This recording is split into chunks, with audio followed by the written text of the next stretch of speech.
Welcome back everyone to more career mode gameplay of SRX the game. And in today's video we're headed to Elm Creek, 1/5 mile with very little banking. This should be fun.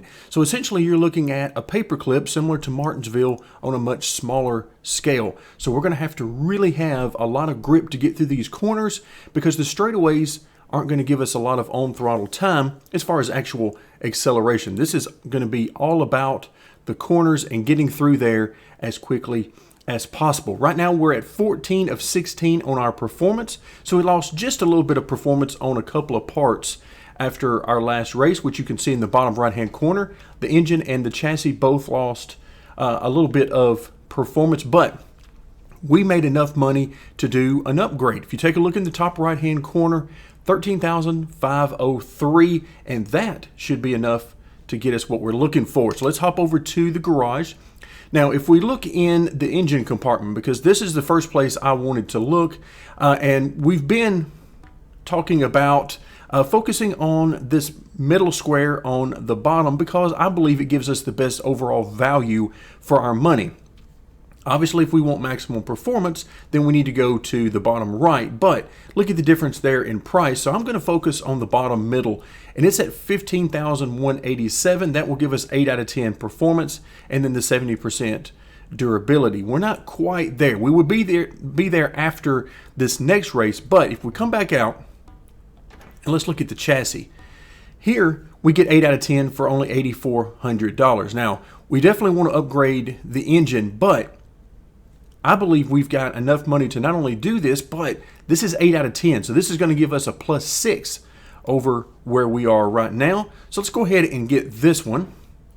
So purchase and equip. Yep, most definitely. Now we still own the standard chassis. So let's go ahead and sell that one for whatever we can get for it. $239, obviously not very much, but we're not going to be needing that part anymore. So now we just made a +6 overall in our performance. Now that puts us at 21 of 22, and you notice just below that it says we're at 18% upgraded. That is a good thing. Also, we need to go ahead and repair our engine. So let's go ahead and just go ahead and do a repair all parts, because even though our suspension and tires are perfectly fine right now as far as performance, we might as well just keep them fully repaired. Really not much reason not to do that. So now we're at 22 of 22, and that is 18% overall. Now, why does that matter? Well, if we come into manage the company and give that a second to load up, we can hop over to our facilities, and you see that we can upgrade our facility to level 2 for $5K. But really what we're after is the ability to get a business manager, facility manager, and public relations manager. And then at some point we want to hire a team driver, but we'll get into that a little bit later on. But we need to hire these folks, but in order to hire these folks, we need to attract personnel. And right now, as a level 1 team in the 305s, we simply have not had the finishes, nor do we have the facilities to really get this type of employee base. Because you notice right at the top of the screen or of this particular window, it says 305 Sprint Facility Level 1, and then right below that is the main thing, a rented garage and a small office. So there's not a whole lot there to attract employees, but the good news for us is that we're getting much closer to being able to upgrade to a level 2 team. And this is going pretty quickly, much quicker than I remember it going in previous games. So I'm very excited about that. I'm going to go ahead and hop back into season number 1. You can see it only takes it a second to load. So now we've done everything we need to with our car condition. We got an upgrade. We are at 22 of 22. Everything is looking good. Let's take a look at one more thing. So if you remember back to the suspension, I did a quick upgrade there back before we really understood how this was all going to play out.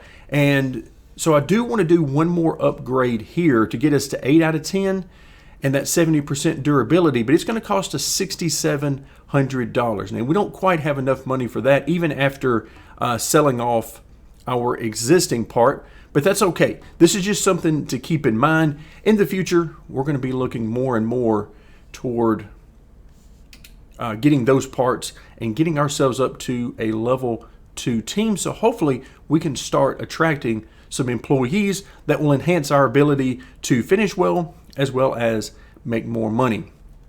All right, so now with that in mind, I think everything is done that we need to take care of. First place prize at Elm Creek, $6,000. Let's get to it. Practice and qualifying now in the books, and things went surprisingly well. Now, this is a very small, very narrow and tight racetrack.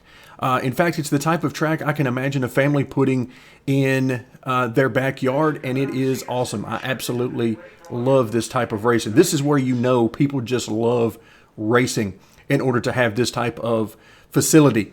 Now, as far as our performance, I only ran a couple of laps of practice. And you can see, best lap, 11.1. Our goal was 11.3, which greatly surprised me because I was not really feeling it with the setup. We'll talk about that here in just a second. But then qualifying went 11.2, also pretty good. We were in the mid-30s as far as qualifying, so everything has been going pretty well performance-wise. So I'm happy with that. But back to the setup for just a moment. As you can see at the middle of the screen on the bottom, I'm using the 25% loose, which has become pretty much my go-to. And unless there's something major wrong with that, I'll probably continue to use that, at least for the time being. And we'll see as we continue to get a better and better car if that continues to be the case. But the problem I was having in my limited practice was that as far as getting the car to rotate, that part was actually pretty good. The problem were the brakes. As soon as I touched the brake on corner entry to try to get the car to rotate, it just made the car extremely tight. So I'm going to have to figure out a way around that. If I had the car to where it would rotate a little bit better on corner entry using the brakes, I think this would be as pretty close to perfect as I could get the setup without getting into the details of creating my own. But we're headed to heat number 2. Let's get it going. We'll be starting in the 10th position, so we're dead last in the heat race, but remember, top 5 advance to the A main, and that is ultimately the goal because that guarantees us a great starting or finishing position. Now I'm going to have to be very easy with the gas pedal here. Wow, we got really hard on the brakes there. So right now, this is where I'm trying to figure out the entry. And so this is just going to take a little time, but you can see as soon as I get to the brakes right about now, the car just gets really tight. All right, there, that was pretty good. So I'm just going to have to swing the car out before I think about touching the brakes, and that will give me my best overall opportunity. So right now, we cannot keep up with these guys, which is not terribly surprising. Because remember, we're still way down on grip. We've made some upgrades, but remember, we're still a level 1 team with components that are befitting a level 1 team. But I'm pretty happy with where we are right now. The purpose of this heat race, because you can tell, in fact, we're about to get lapped, so I'm going to move up out of this guy's way and let him through. We can't keep up right now, but I'm using this as my test session. This is my practice session. I am trying. I couldn't tell if somebody was there because it felt like somebody got into my left side. So let's just get up and out of these guys' way, because they are clearly going somewhere much quicker than I am.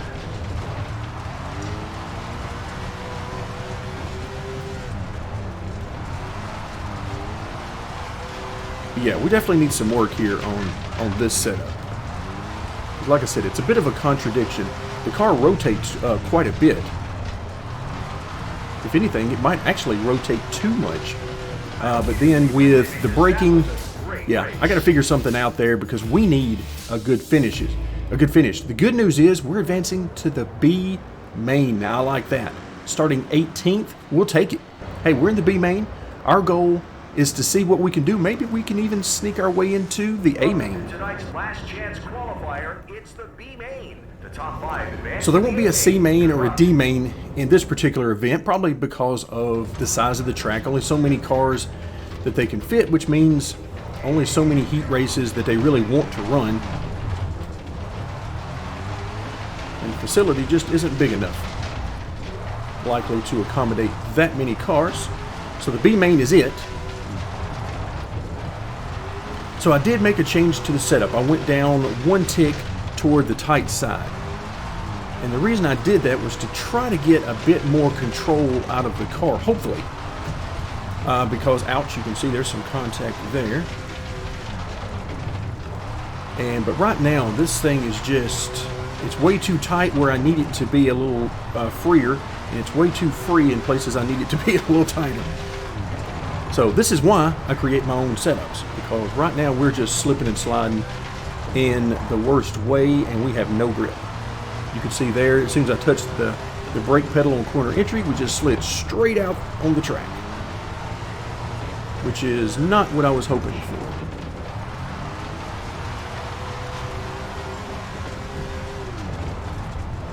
Yeah, I just cannot get this thing to grip in any meaningful way on corner entry.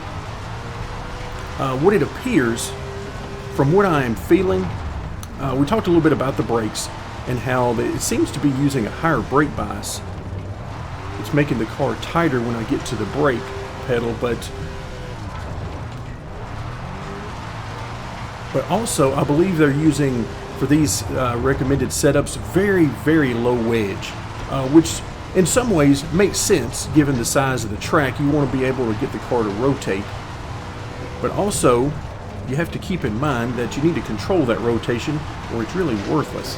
And right now it's just simply over-rotating in places I don't need it to rotate. That's one of the reasons why that I prefer on the setups that I use. You guys will notice that I use higher wedge numbers so that I can control the rotation. It enables me to put the car where I want on the track rather than the car just rotating all over the place. But right now it is very hard for me to get to the bottom in the corner because the car just simply, once I do get it to rotate, it wants to just continue rotating, and that is scrubbing off speed.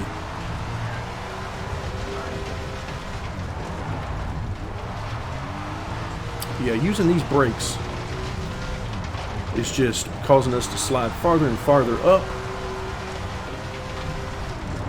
The good news is I've kind of found a middle ground and what to do with it. Now we're about to get lapped here, and hopefully they don't just shove me up and out of the way. Although I really wouldn't blame them if they did, because we are definitely not on the pace. Alright, this is when it gets really interesting. Of course, later on in the career, we'll be the ones doing the lapping, hopefully anyway. But for right now, we are the ones in the way.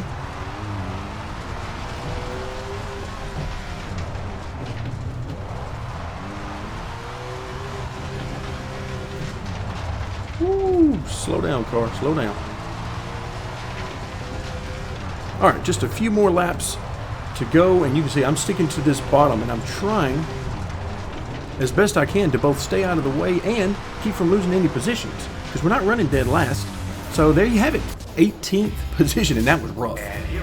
That was rough. Love that track though. That is awesome. Again, this looks like the type of track you would find in somebody's backyard out in the country somewhere, and this is just a pure love of racing. That's how you get facilities like this, and that is why I love it. So 18th position. Really interested to come back to this place when we have a much better car and see what we can do when we get the opportunity to sling a little mud around of our own. But for right now, 18th out of 20. Let's go ahead and continue on, see what kind of money we get. Because as always, I'm ready to do some more upgrades. The quicker we can get to a level 2 organization, get a better engine, and so on, the more I'm going to like it. But today's finish, not all that great. 38th out of 40, but again, not terribly surprising. So what kind of money do we get overall? $5,199. We'll take it. Not the greatest payoff, but there again, we're racing in somebody's backyard. So you can't fuss too much about $5,200 overall.